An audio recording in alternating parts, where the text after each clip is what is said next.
আজ ছিল বড় ননদের বাড়িতে কালী পুজো, তাই রাত্রিবেলাতে আমি আর আমার বর দুজনেই রেডি হয়েছিলাম। আমাকে শাড়ি পরে কেমন লাগছে কমেন্ট করে জানিও কিন্তু। তারপর সোজা আমরা বড়দির বাড়িতে চলে এসেছিলাম। আর এখানে এসেছে জাগ্রত তারা মা।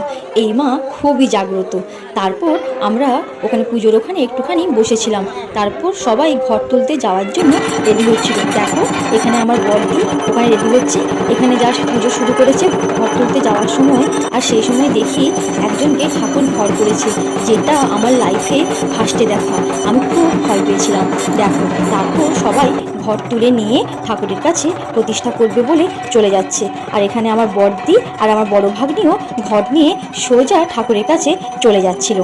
তারপর ওখানে পুজো শুরু হয়ে গেছিলো। আমরা রাত্রে খাওয়া দাওয়া করে বাড়ি চলে এসেছিলাম। এটা হলো পরের দিনের ভিডিও। যেহেতু ঠাকুর মাছ ভাত খায়, তাই জন্য ওদিন আমাদের মাছ ভাতের ব্যবস্থা ছিল। আর ভিডিওটি কেমন লাগলো কমেন্ট করে জানিও কিন্তু।